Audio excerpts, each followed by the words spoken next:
Well, good afternoon and welcome to the Eden Professional Development webinar series. I'm Abby Lopop. I'm the National Eden Project Coordinator based at Purdue University. And I will be serving as moderator today. Again, I thank you all for attending. I do want to let everyone know that this, that this webinar is being recorded and will be archived on the Eden website. For all of those in attendance, if you have questions along the way, I ask that you please drop those in the chat pod, which can be found on your screens, and we'll address those at the end of the session. I'd like to take a moment to introduce our speaker for today. We have Spencer Rogers, and he's a coastal engineer and geologist with North Carolina Sea Grants, of which he's been part of since 1978. His special interests include hurricane-resistant construction techniques, shoreline erosion, and coastal management and marine construction. And he holds adjunct positions with the Center of Marine Science at the University of North Carolina, Wilmington, and the Department of Civil Construction and Environmental Engineering. I'm going to go ahead and turn things over to Spencer now to present hurricane and flood and tornado resistant building construction. Thank you, Abby. I appreciate the invitation to come talk to the Eden folks. Welcome from the East Coast anyway. As you've heard, I'm an engineer and geologist that works on the coast, so I have a high bias for things close to beaches and shorelines. And most of what I'm going to talk to you today will be focused on that because that's what I do on a routine basis. But it turns out that many of the things that we deal with near the coast have very similar parallels in inland flood conditions around rivers and streams and in high winds around tornadoes. And while those are differences, there are many similarities that make some of the solutions and management options very similar that I'll try to point out as we go along. I'm not going to claim to be a specialist in riverine floods or tornadoes, but I do hang around with people that are, and hopefully that will be obvious from some of the coastal issues that I can bring up. Now, first of all, some of the beginning truths about hurricane resistance that are not well understood in many cases. And first of all, if somebody approaches you and says they've got something that's hurricane proof, it should raise lots of red flags. Nothing is really hurricane proof. There's always some storm that's a little bit worse. But hurricane resistance is not all that difficult in many cases. And hurricane resistance is not really an alternative to evacuation in high-risk zones. Since hurricanes are slower moving than tornadoes, we've usually got some warning time that they're approaching and we can get out of the way of the highest risk areas anyway. And surprisingly to many, it's not usually expensive or difficult to target hurricane-resistant techniques. It just takes a little understanding of the hazards and applying some common sense in many cases once you understand those hazards. And a common question I get, well, what about the predictions for this year? And my response is, who cares? It only takes one hurricane to ruin your day. Sooner or later, these bad things are going to happen to many people, and it's better to assume it may not be this year, it might be next year, but sooner or later, the odds are that it's going to catch up with you. And we'll try to talk about what the odds are for some of these cases. When I say nothing is hurricane proof, that I have to put an asterisk beside that. If you look at the buildings I deal with on barrier islands, in most cases, some of the highest risk buildings in the country, they're actually on a landform, the barrier islands, that date back to about the same age as some of the oldest man-made structures that are still in place. So the oldest pyramids are about as old as the barrier islands on which we're thinking about building and developing along the coast. So one thing is pretty clear, you don't want to build a pyramid on a barrier island, but we don't build many things with the expected lifetime of pyramids anymore. So in terms of building construction, the barrier islands are not all that terrible a place to build if we understand the risk and site them and build them appropriately. We're going to talk about two primary hazards. The first would be flood, including still water elevations and storm surge. But in addition, on coastal areas, we're going to talk about waves. River, it'll be coastal velocities in more cases than not. And erosion is a particular problem area along the oceanfront areas that I deal with on a regular basis. And the next hazard would be wind, and that's both the speed and force of the wind, which I think is pretty obvious. Less obvious is windblown water and windblown debris, which are also important concerns when you're looking at building storm-resistant construction. Well, I'm going to start off talking about storm surge, and there's some significant differences on the local offshore slope of the coastline. And if we look first at a steep offshore coast, and that would be probably similar to more West Coast conditions in the US than on the Gulf and Atlantic shoreline, where the slopes are much flatter. Where you've got a steep offshore coast, most of the bad things that happen during an offshore storm are occurring on the surface. So we have high-speed winds and waves that are both moving along the surface, that are moving water towards the coastline near the surface.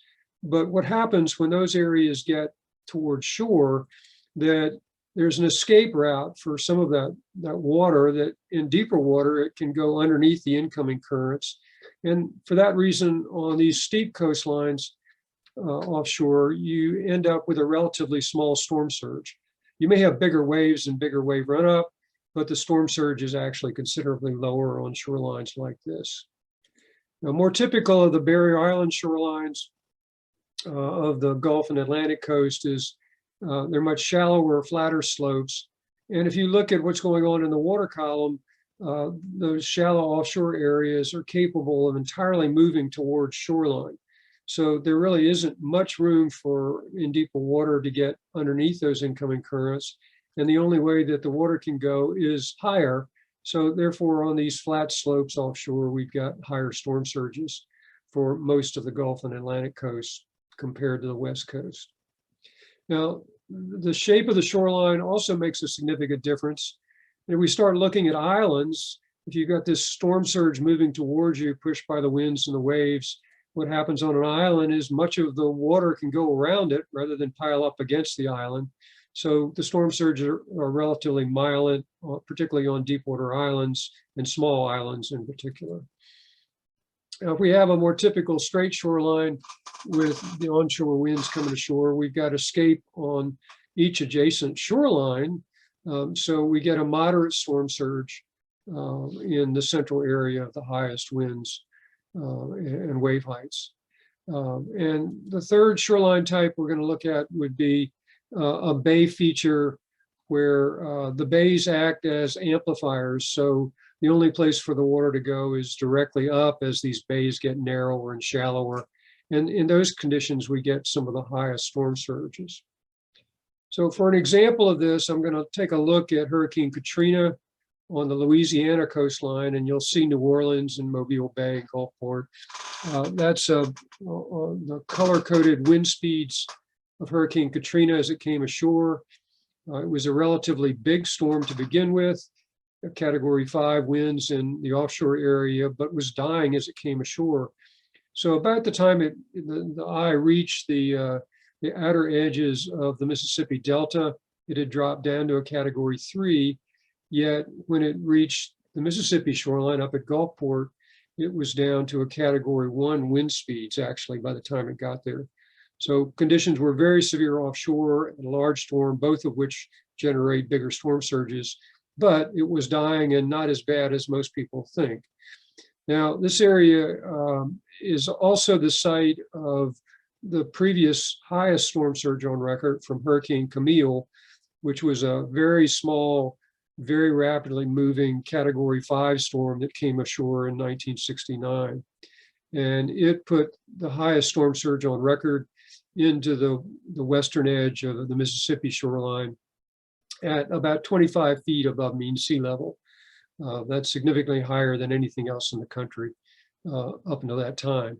Yet when Katrina came ashore, at landfall, it was only a Category 1, but because of its size and dimensions and slower rate, that it generated a storm surge of actually 28 feet and broke Camille's records.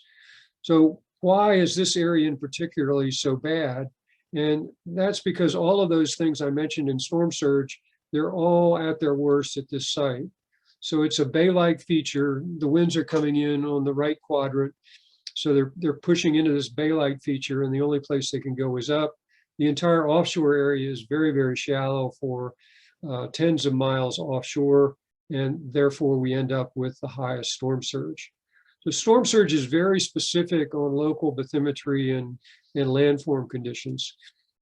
If we take a look at how that varies along the coast, this is a graph that goes from the Mexico border with Texas on the left-hand side through all of the major communities around the Gulf of Mexico down to Key West on the far right. So you'll see the states listed up at the top. And it's some work done by the Corps of Engineers that looks at different categories of storms as they potentially can cause storm surge at any of these communities along the coast. And if you look at any of the severities, either the category 1, 3, or 5, take a look at the 5. The typical numbers for most of the Gulf of Mexico are around here at 20 feet above mean sea level. But if you notice up at these two areas in Mississippi and Florida, they're both significantly higher than that. And in fact, for those two areas, you can almost double the storm surge because of their offshore conditions. And again, they're like the Mississippi coast and in the one we looked at with Katrina, but the Florida area is in the Big Bend area, or since I lived in Tallahassee, I can call it the armpit of Florida.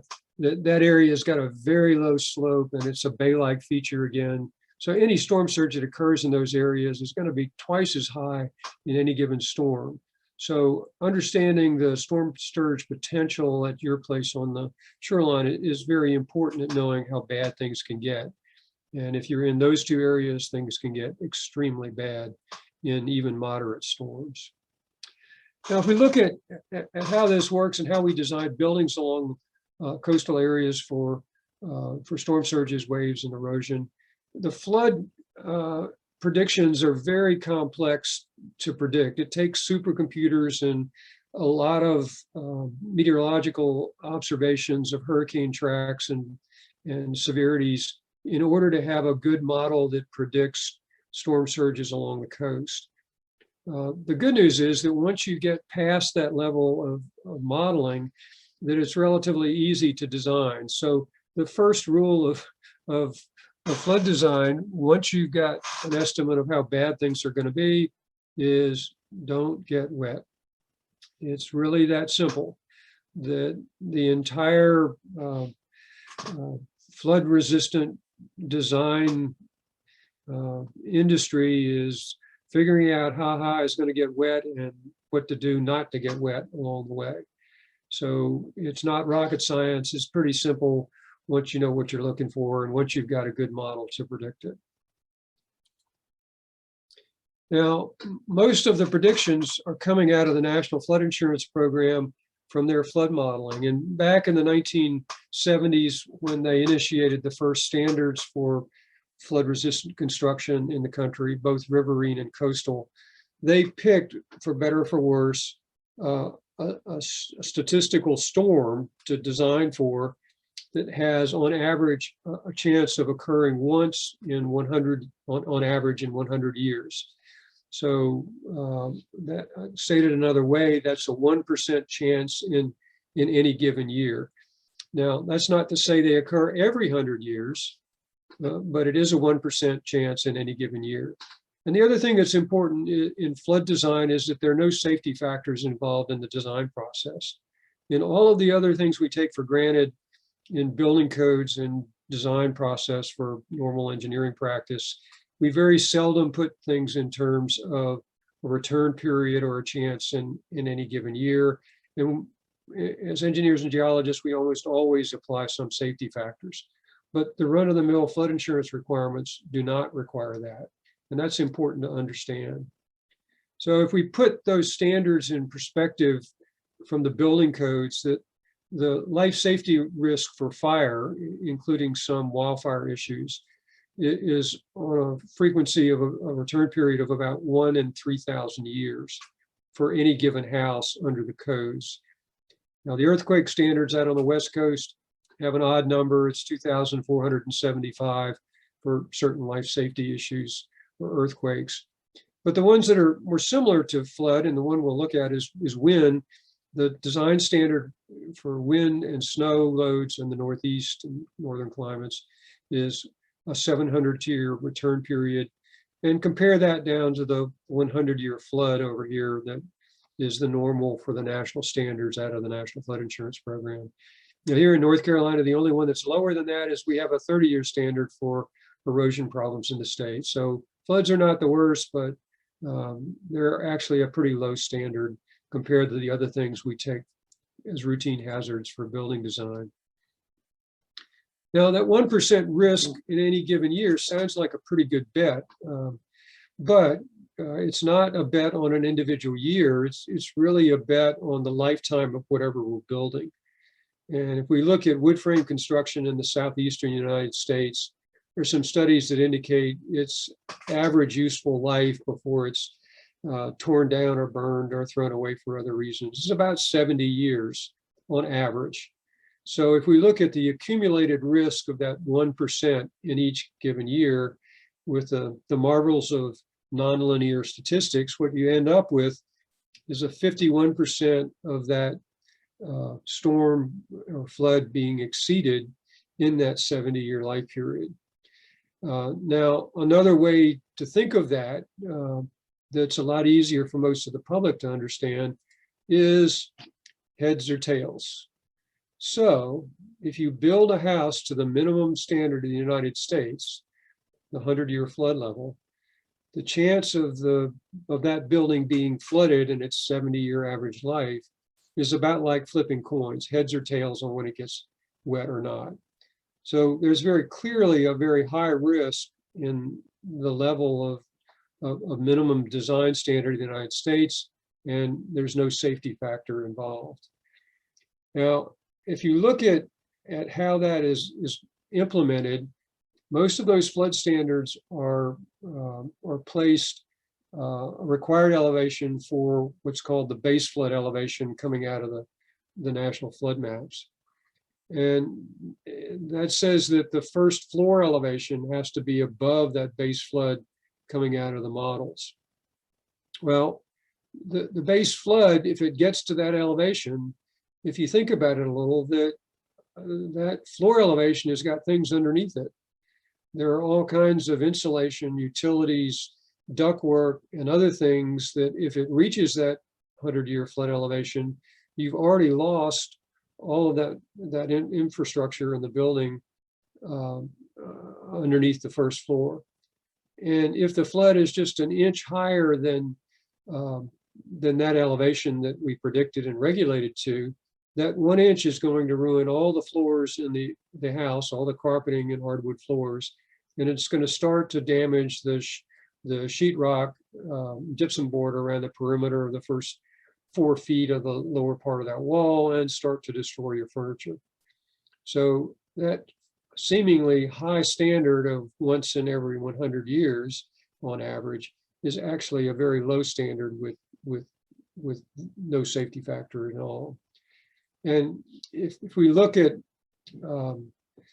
design rule number 2, it's even simpler. Don't even get close to wet, because we want a safety factor involved over the minimum standard in order to get the floor ductwork and wiring and things above the flood elevation, and to get an improvement over the errors that we know in many of our flood models. Now, if we look at the statistics of storms, it could be river stage, or in this case, it's storm surge. They're generally plotted on a risk graph that's logarithmic. And this is from my backyard here in Wilmington, North Carolina, a series of hurricanes. And the good news from this is that it's a very linear scale, and it represents over the long term as a pretty realistic estimate of the risk over the last 100 years at the location I live here in Wilmington. The bad news is that all of these 5 storms occurred in 4 years. So between 1996 and 99, these 5 hurricanes made landfall in the North Carolina area right over my house. And they clearly affected pretty severely, exceeding the 100-year design flood, at least for the case of Fran. So the important thing to remember from this is that, we're talking about average conditions, not an even distribution of storms over time. Many floods and many hurricanes come in groups. That it's not unusual to have a number of floods in a row, followed by a number of years where not a whole lot happened. So these storms were followed by a decade or two of not many storms, but they're still accurate over the long term as predictors of what might be in the future. Now, the other thing to keep in mind when you're looking at statistics, almost all of these are based on some type of model. And there was a quote by an NC faculty member a while back, a guy named George Box, that puts it pretty simply. He says, essentially, all models are wrong, some are useful. That's important to remember. When somebody says we modeled this or we modeled that, they're doing their best effort to try to model it accurately for what might occur in the future, but they're still models, and they're gross simplifications of very complex weather systems that are driving these natural hazards. So keep in mind that errors are normal. The models are not perfect. And if you look at how models are received and implemented, that homeowners and communities will always complain about a model that comes out high, but if it comes out too low, nobody complains ever. So if there is an error in the model in flooding, the odds are that it's underreporting the risk rather than overreporting the risk.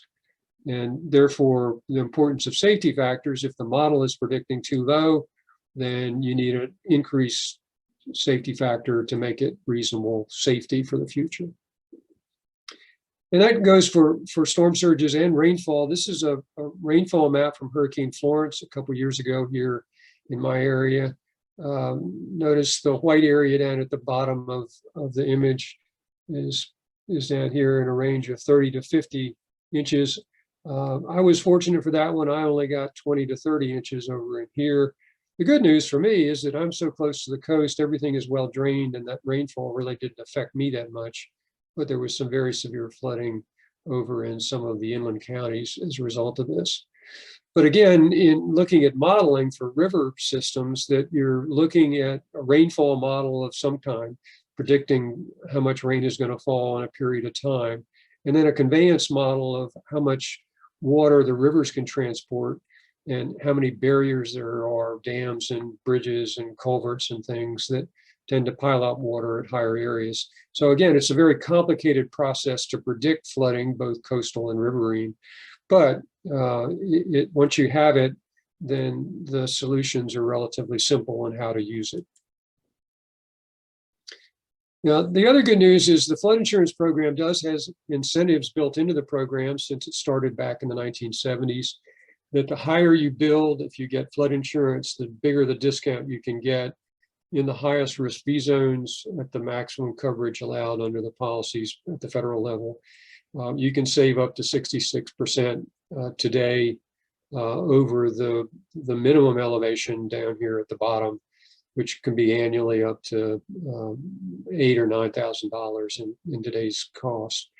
Now, another thing to keep in mind when you see these numbers, there is an entirely new overhaul of the flood insurance rating system pending in the next couple months.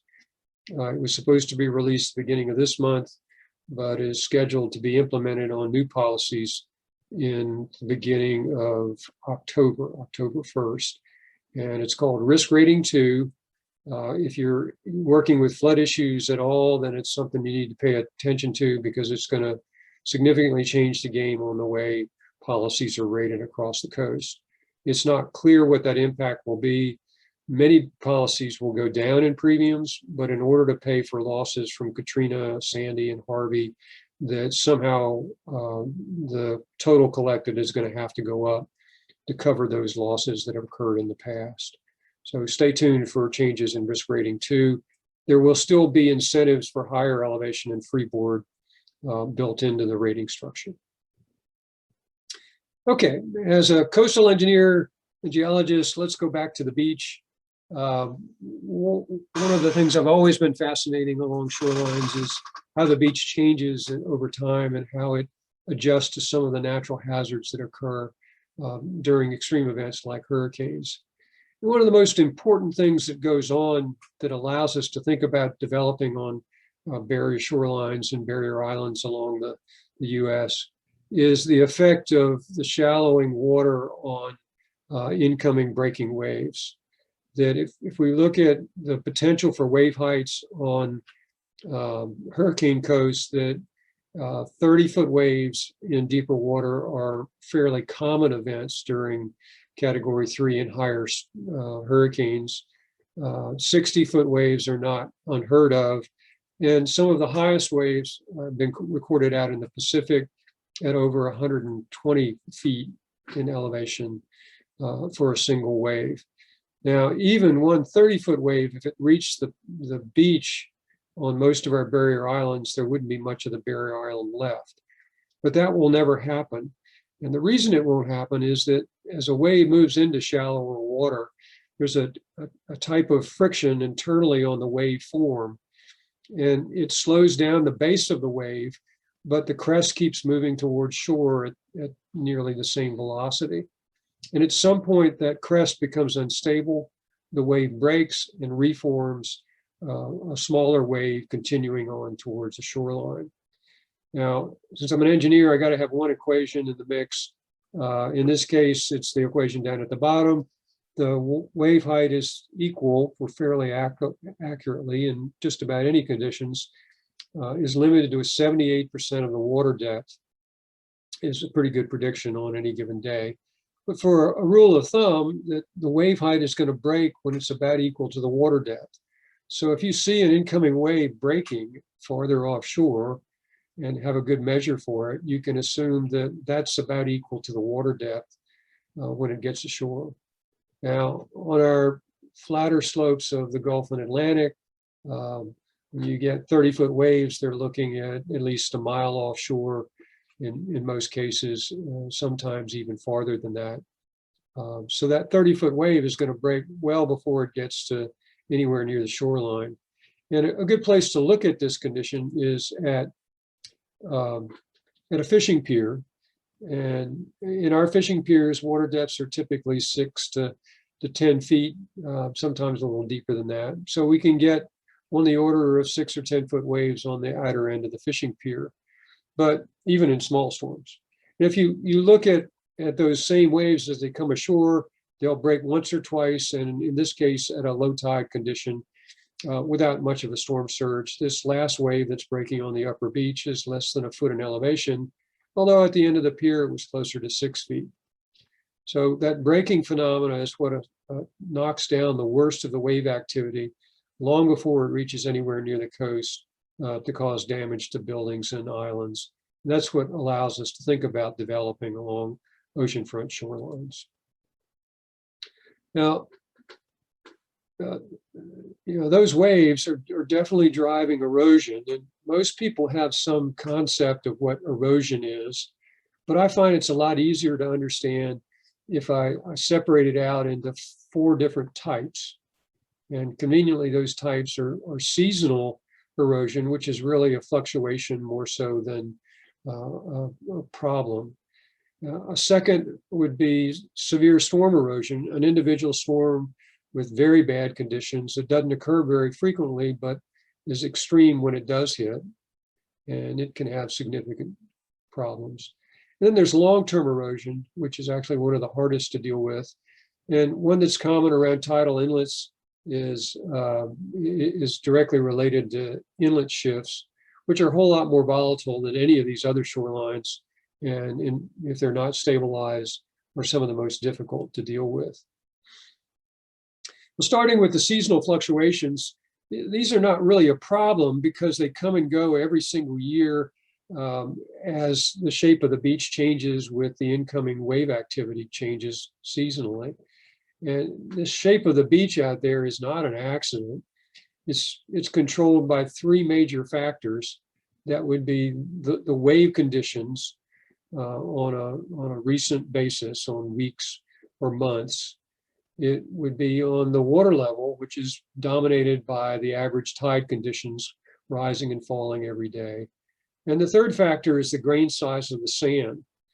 And when those are fixed on a daily basis, that shape of the beach adjusts the sediment by moving it offshore or onshore, adjusting to flatter conditions during bigger waves and steeper conditions during smaller waves.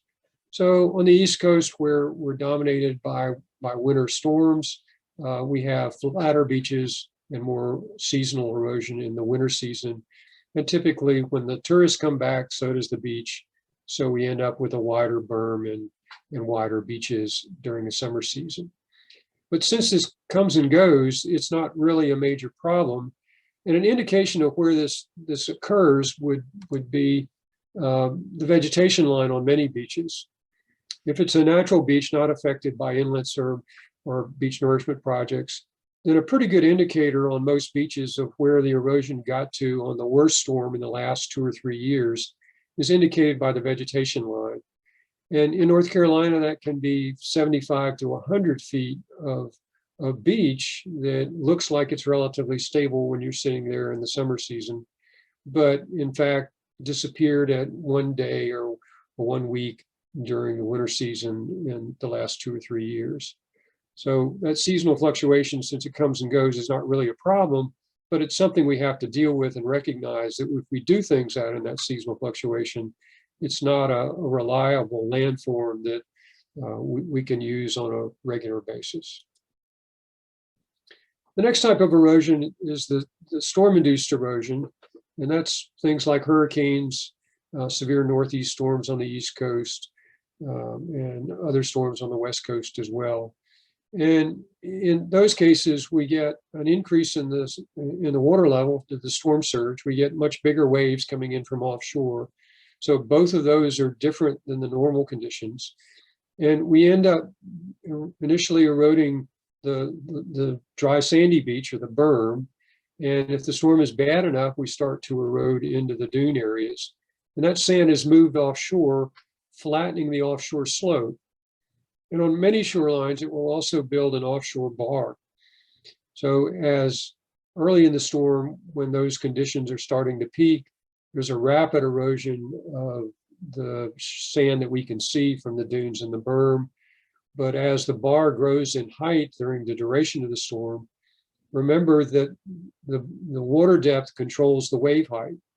So as that bar builds in elevation during the duration of the storm, the biggest waves will start to break on the bar and will cease to reach the upper portion of the beach. So eventually the erosion will slow down. If hurricanes lasted for a number of days, it would again reach an equilibrium shape with these bar features and offshore transport. But in most cases, the hurricanes come and go too fast. So they move towards an equilibrium of offshore sand, but they never reach it. And that's what's driving most of that erosion on the upper portion of the coast. And what this means to us when we're sitting on land watching from a beach house or a place in the dunes, it means that when the storm hits, it's these low areas in the dunes that are going to erode the fastest and the farthest inland. And therefore the dunes and the volume of sand stored in those dunes particularly is a major barrier to this storm-induced erosion. And that's important, particularly when we look at coastal development farther landward. This is from the Florida Panhandle in an earlier storm. That pathway led to the back door, and the back door is now missing along with the floors of several rooms. But the important thing to notice in this picture is that there's still a sand dune remaining seaward of the building. Now, this is a terrible building designed to be used along the coast as a concrete slab foundation a couple inches of erosion can cause it to fail. But it would have survived a Category 3 hurricane if it had just had a higher dune elevation in that walkway to the back door. Now, that's fairly easy to manage in the long run, and dune walkways do that quite easily. Now, the next type of erosion is long-term erosion, and that's the chronic day in, day out losses of sand from the system. And they come from a multitude of different reasons. In some cases, the sand in storms is transported so far offshore it can't get back during the milder conditions. But in other cases, sand can be washed over the island onto the marshes. It can be washed into the inlets where it's lost from the system. And those of you that go to the beach probably bring home a couple seashells along the way. And that's just another added small addition to the erosion losses along the time. So for lots of reasons, the sand that we talk about in these long-term erosion is a chronic problem over time on most of our beaches. Here in North Carolina, the median erosion rate is about a foot per year, with some areas that go up to as much as 13 feet per year of losses over the last 80 to 90 years. Now, while the dunes are important features for storm protection, it's often misunderstood that they're not a particularly protective feature for chronic erosion. And this is an example from the Outer Banks of North Carolina. It's some of our highest dunes in the state. They're up at 25 to maybe 30 feet above sea level. But the erosion rate in this area is at least 6 feet per year for the last 60 or 70 years anyway. And if we take a look at the same site 2 weeks later in that big dune, it obviously didn't help this building very much survive on the beach. So the dunes are very important protective features that we need to do a good job of protecting along the coast for their storm protection, but we shouldn't consider them to be protection for long-term erosion problems. If we look at the distribution of sand that's eroding, both that we can see and the much larger volume of sand that's moving offshore, the dunes are actually a small portion of that volume as the beach retreats farther inland with this chronic erosion. Now, I'm not going to talk much about inlet erosion, but when you get near inlets, the shoreline variability goes up significantly. The inlet shorelines, unstabilized inlets anyway, typically have a variability of 10 to 100 times faster than non-inlet areas. This particular inlet in North Carolina, Mason's Inlet, for a 20-year period was moving at about a foot per day until it ran into a high-rise building and some other erosion control structures. So around inlets, you can get very high rates of erosion, and they don't require storms to have rapid changes. Most of that foot per day loss was taking place in nice blue sky days where everybody was enjoying the beach. And while one side of the inlet was eroding, the other side was accreting. So it was a checks and balances. One benefited at the other side's expense. Now, one of the things my job has allowed me to do over the years is to go into areas that have been hit by severe storms and look at what broke.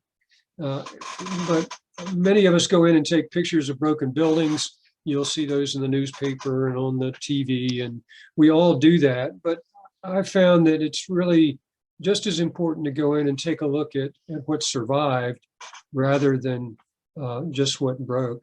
And there are always examples of the buildings that did far better than others.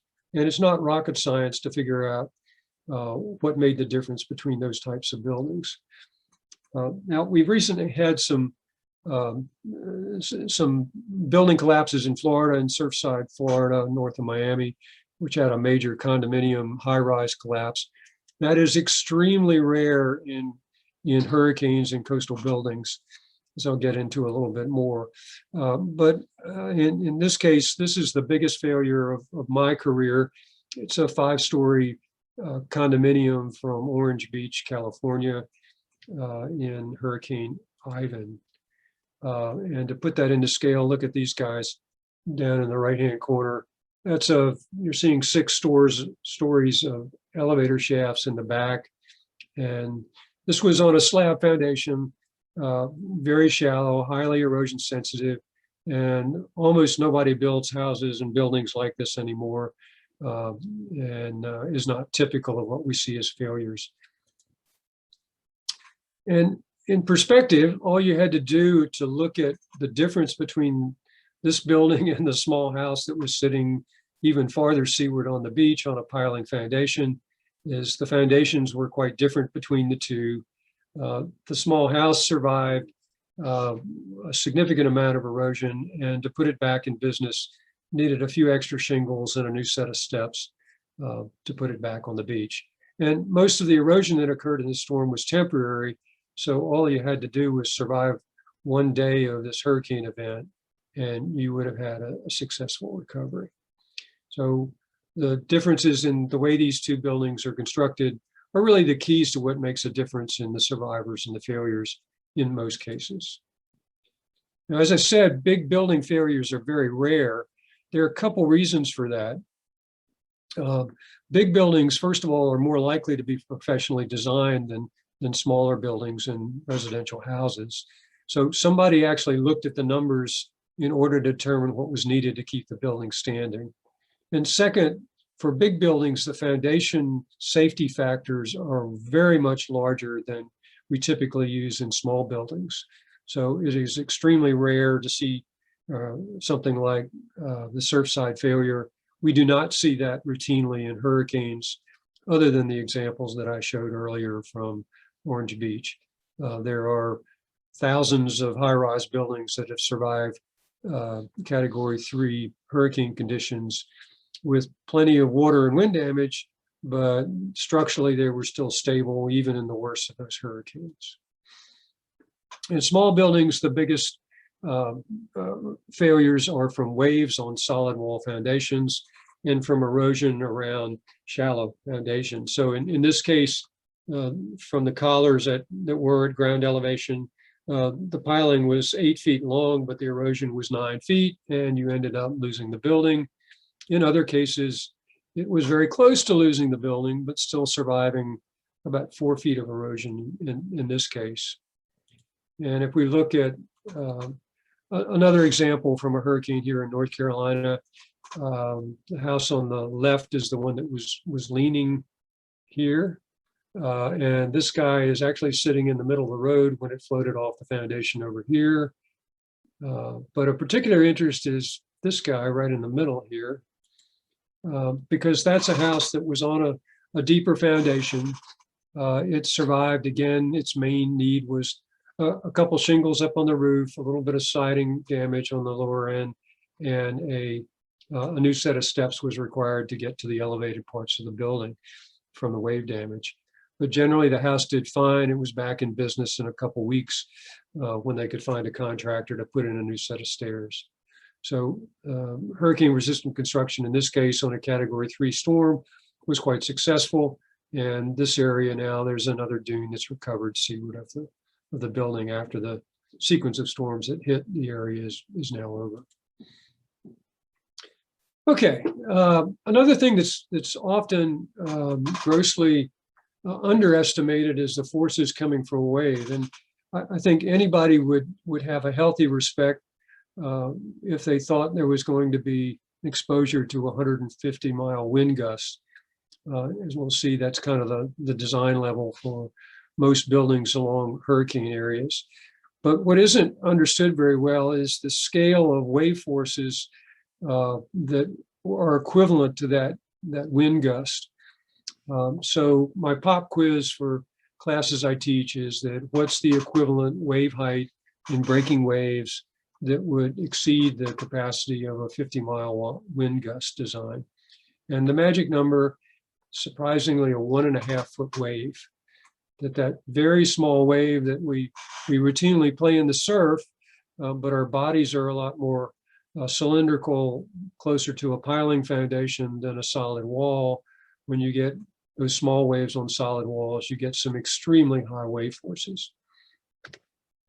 And that's mapped in more recent flood maps anyway, is the limit of moderate wave action or coastal A zone in some of the flood maps. You may see those popping up. The basis for that is the 1.5 foot wave. Now, if you look at the weight of water, it's 800 times denser than air. So when you get higher velocity water moving towards you, that's a lot more force than the lighter weight air. So that's a significant difference when you have a wave about to hit you. It's the mass of the water in that wave. But what's even more important is that when a wave breaks exactly on a solid wall, there's an air pocket that's compressed inside the curve of that wave. When that air pocket collapses, there's a very short duration, extremely high force generated by the collapse. And it's that breaking wave right on the solid wall that makes that 1.5 foot wave so powerful, rather than just the mass of the water. The mass of the water is what you're dealing with in the floodway and in river velocities, but the wave heights in these small waves are even higher forces than those floodway velocities that you see. So you got to be very careful with waves. And that brings us to flood rule number 3 for coastal in particular.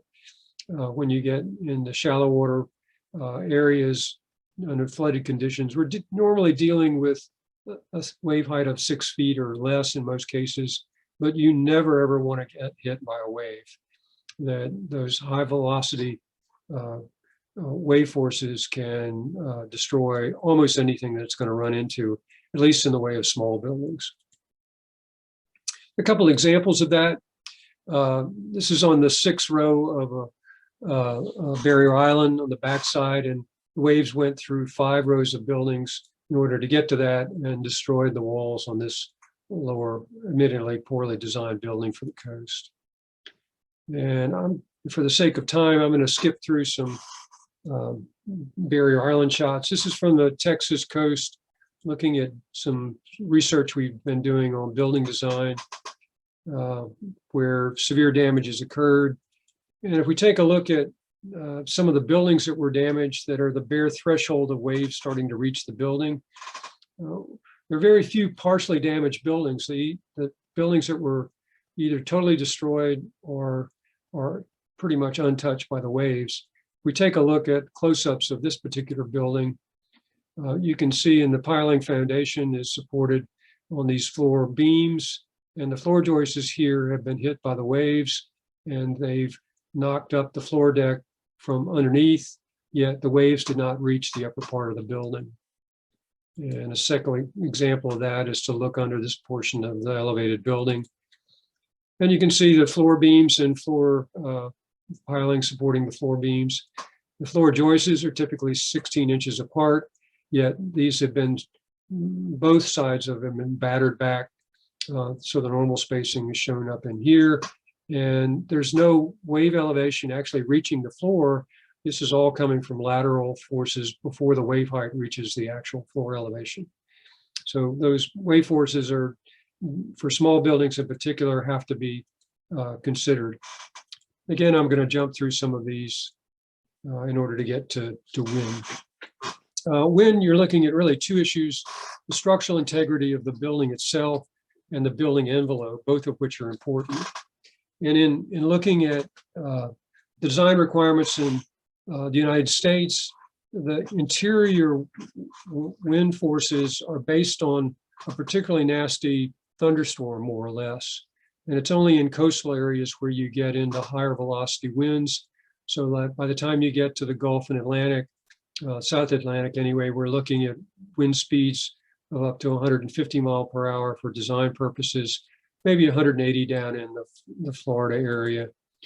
Now, since we're looking at tornadoes too, that gets into the range of tornadoes, the peak tornado velocities can hit 250 miles per hour, which is higher than the worst of the hurricanes.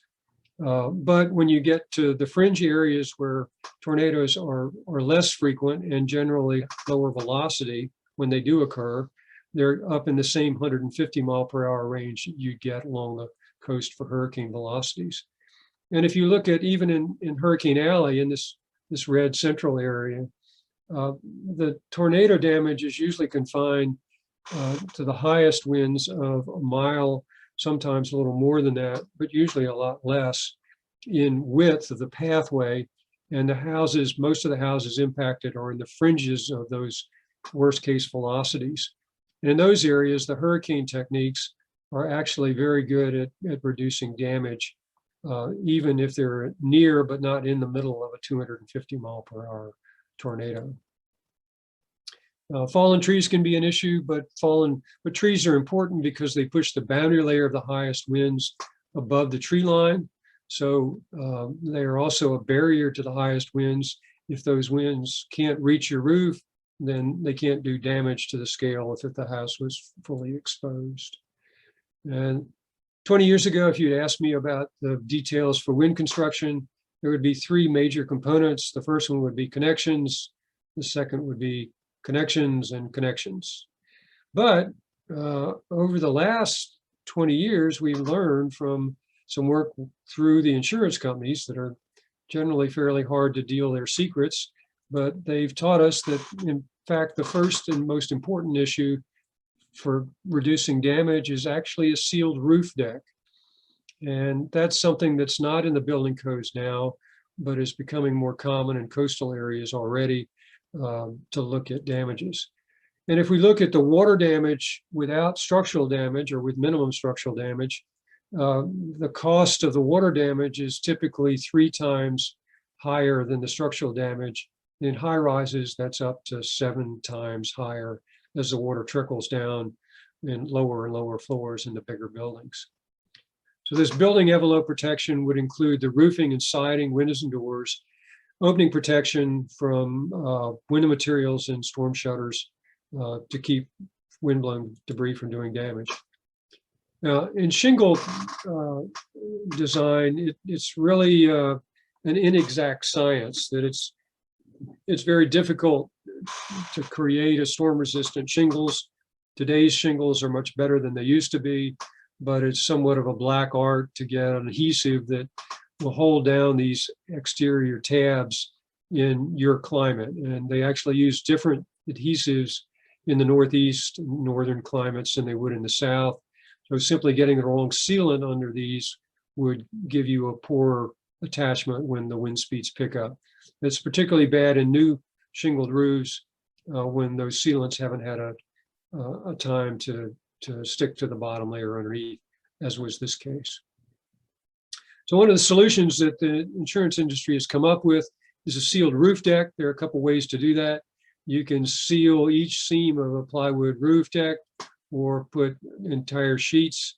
It's the same material that's used for ice dam problems up in northern climates that they use along the perimeter of the roof. So it's not new technology, but it keeps the water from leaking through cracks in the plywood deck should you lose your shingles in the middle of a storm. Now, from there, in the structural components, it really is the connections that make things important, from the peak of the roof to the bottom of the foundation. It's very seldom the board that breaks. It's the connections that hold things together that are almost always the problem areas. It's a particular problem where you have challenges in making good connections, and the roof to wall connection is one of those places that's a common weak spot in most construction. So a simple way to make that connection is to add metal straps that hold the walls to the roof. And that metal strap makes the difference that a roof that's designed with a capacity to survive those thunderstorms in the middle of the country to maybe 115 mile per hour gusts or maybe a little bit higher. But these straps are capable of jumping up to 150 or even higher wind loads during hurricanes and fringes of tornadoes in urban areas and inland areas.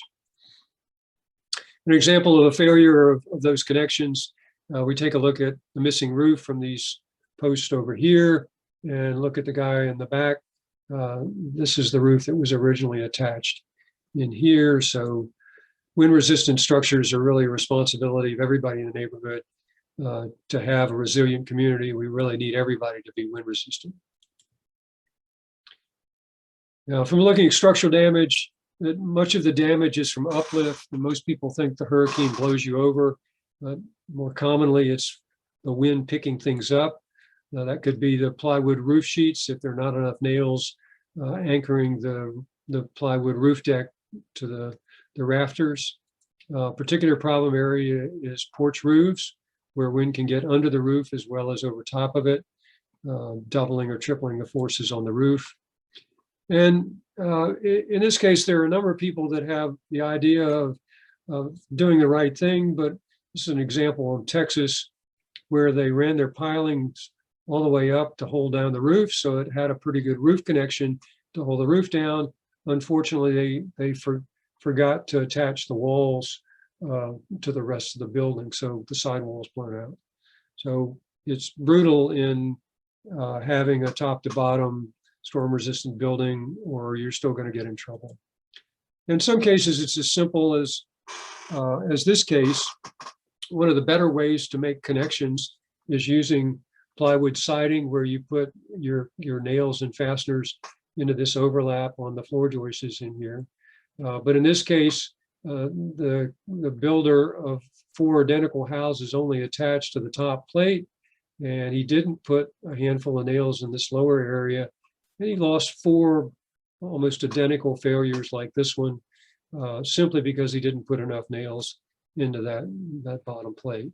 So that's not rocket science, it's common sense to make a good connection.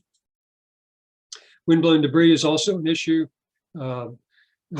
Windows are not just leaks when you break them. The internal pressure that's created on the upwind side with a broken window or door allows internal pressures to push the roof up, putting more loads on it, and protecting the windows either with, in this case, storm shutters or impact resistant glass is important protection in coastal areas where you have the time to install them. So hurricane resistant construction, is this fact or fiction? I'll give you 2 examples, one from Hurricane Andrew in the area south of Miami back in 1992, a Category 5 storm that came ashore just below Miami. In the fringes of that storm, this area was built to pretty much design standards, the South Florida Building Code. And we have 3 different examples. This is a mobile home park where every single unit is damaged and destroyed and was not salvageable. There are 2 subdivisions here that are severely wind damaged. Unfortunately, the builders didn't pay much attention to the building code. And in this case, we have a code compliant community that if we take a close-up of that area, you can see that they've got some roof damage here and there. If you look at the buildings, you're looking into the bedroom through a missing roof, in this case, over here. So all these buildings are severely damaged in the adjacent subdivision. But in this case, notice out on the street, these little piles of debris that the property owners over here not only are back living in their homes, they've cleaned up their yards and are waiting for the trash man to pick up the small amount of debris that ended up in their neighborhood. So they survived the fringes of a Category 5 to design conditions with a high survival rate. The second example is the floods and waves. This was built by an engineer in the Mississippi area, designed to Hurricane Camille standards. What he didn't plan for was Hurricane Katrina, which was 3 or 4 feet higher at this site. Did some damage while the building was under construction, but by and large, the building is still structurally intact, and that's a whole lot better than the slab foundation that's sitting next door where the building no longer exists. So while that wasn't a hurricane highly resistant from a maximum level storm like Katrina, it was an example of a survivor that was repairable and put him back into service, and he's still living there today. Now, if you'd like some more details on storm resistant construction and multi-hazards, take a look at the Insurance Institute for Business and Home Safety website. They have a wind tunnel in South Carolina that can now build normally constructed 2-story houses and apply up to 130-mile-per-hour winds.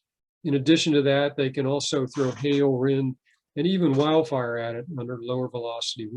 So it's got a lot of examples of very resilient structures to just about any hazard you can imagine.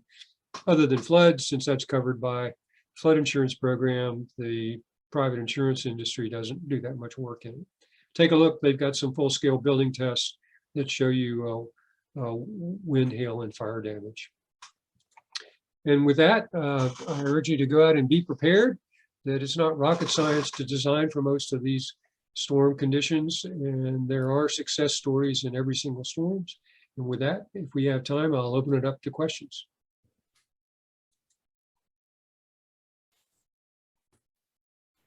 Thank you, Spencer. Again, if anyone has questions, I please ask that you drop those in the chat box. I would like to start. I think I may be about the only true Midwesterner on right now.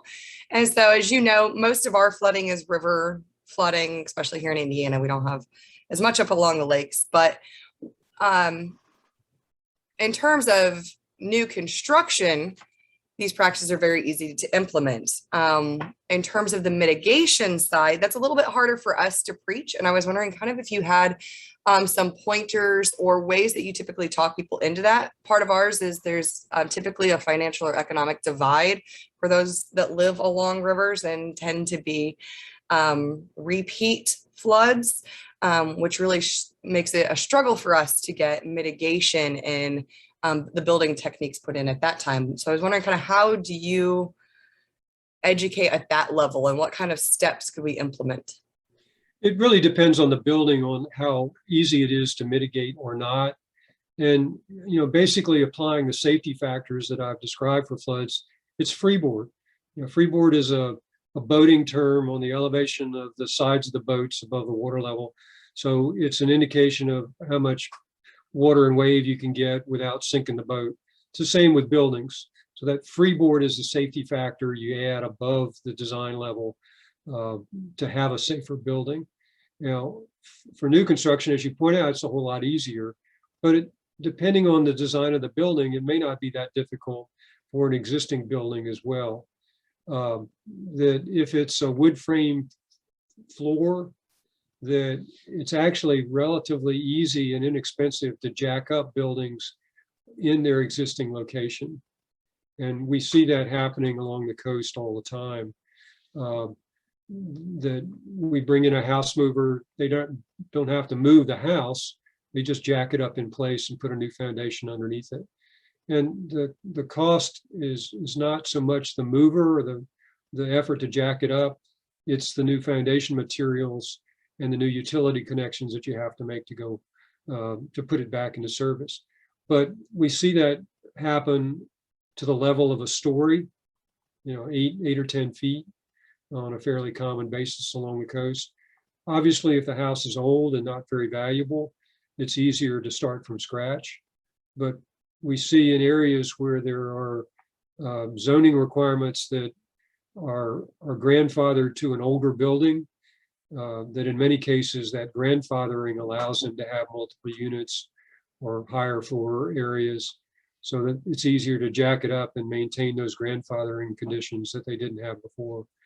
So in some cases, the only thing original is the building permit, but they are using components of the old building to jack it up. We've used in North Carolina for decades building relocation as a solution to erosion threats. And in that case, we move houses, again, with wood frame foundations within maybe 5 or 10 miles, relatively at the same cost. You can do that in a day and set it up on another island, on another lot. If the lot's deep enough, we can move it far enough away from the ocean to give it another 10 or 20 or 30 years of lifetime on a deep lot. So really it depends. Slab foundations, on-grade foundations are not easy to deal with. They can be jacked up, but they're much more expensive to get the bracing underneath it. and to be reinforced once they're elevated. So in most cases, that's not a cost-effective solution if you've got a slab foundation.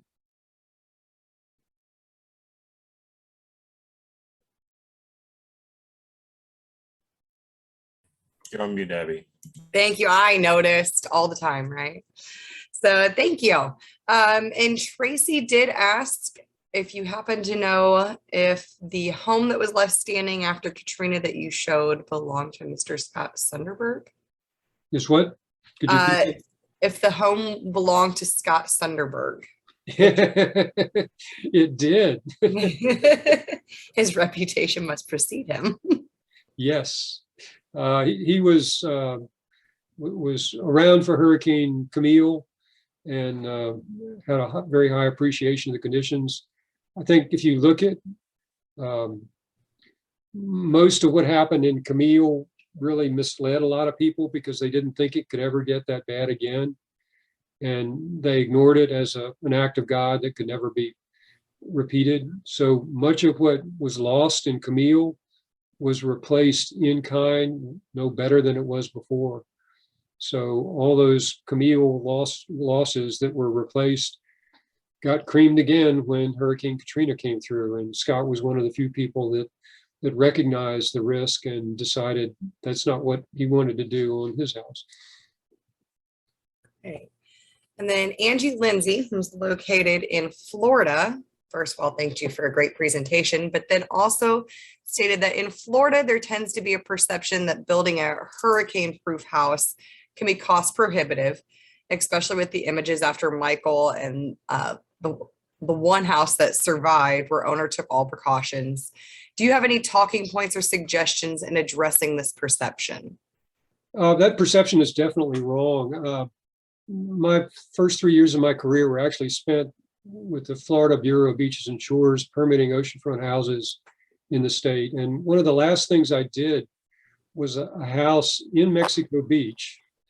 And a property owner came in with an old slab on grade foundation, typical of what a lot of Mexico Beach consists of. And he wanted to put a second story on it.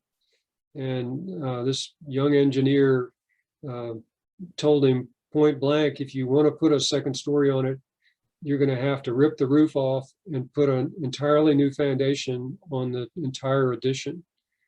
So he did that. And I left the state very quickly.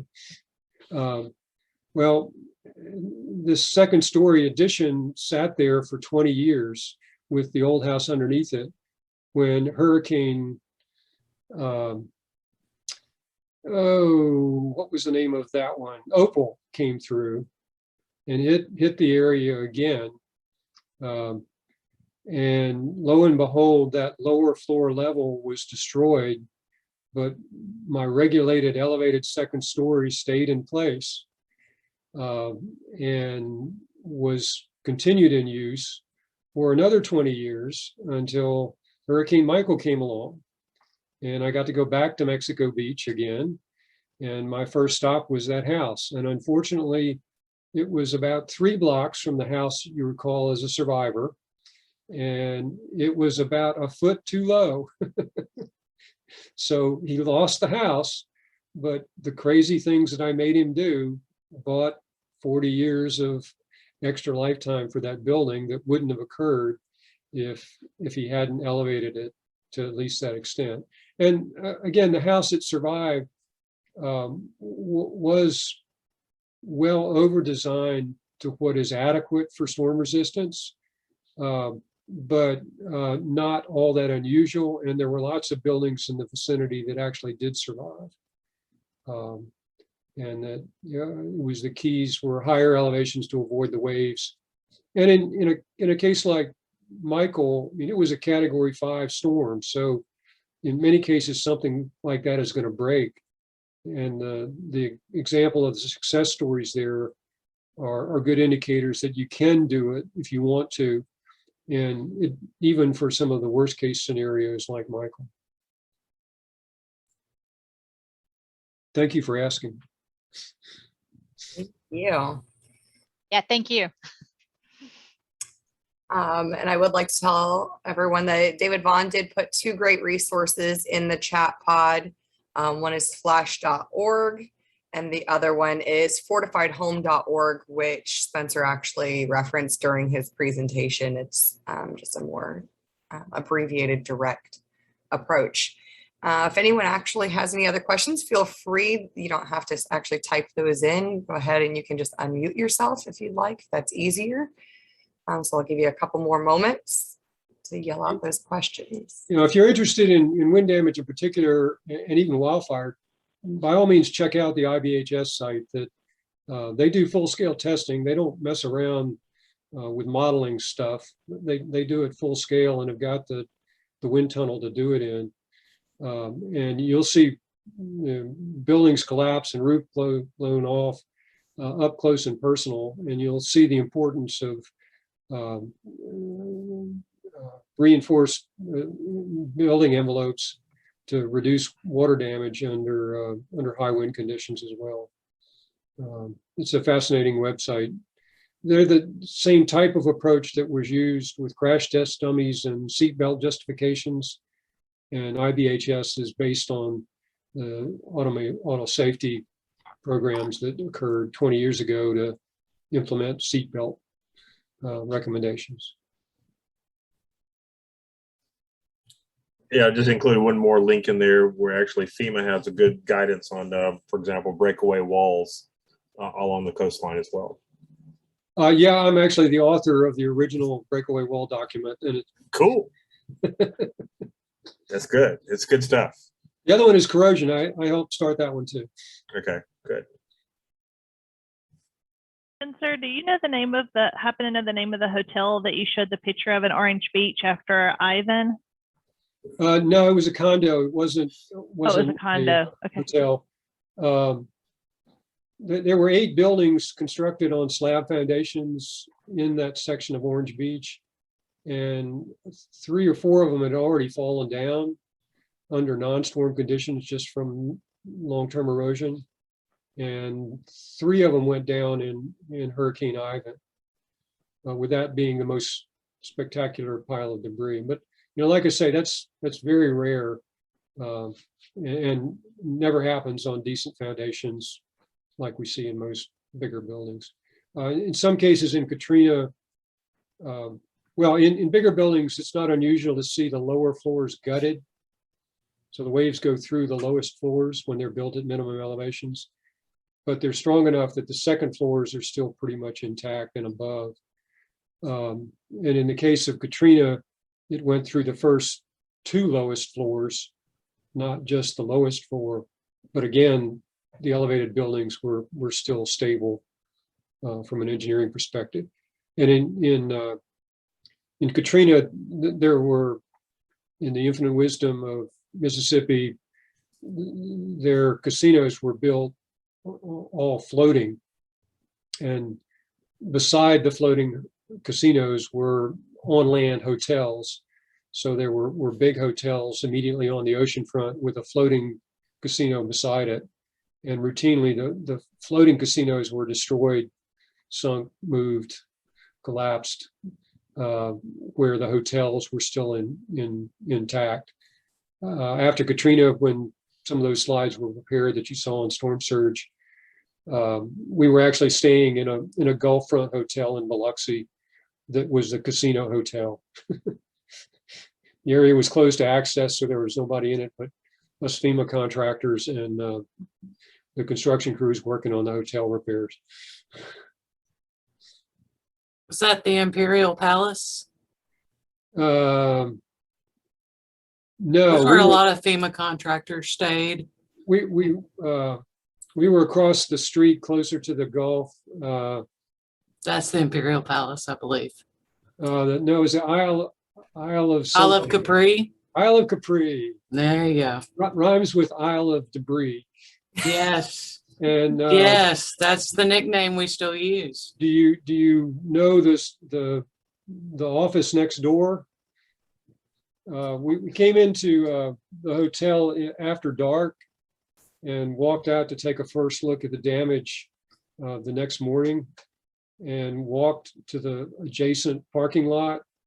And the first thing I spotted was a Sea Grant van with the Sea Grant logo sitting in the middle of the debris pile because it was their office next door. And they left the van underneath the building.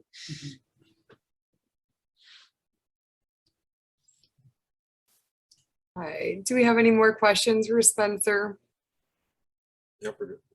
All right. Thank you so much for presenting today. Thank you to each of you for joining us.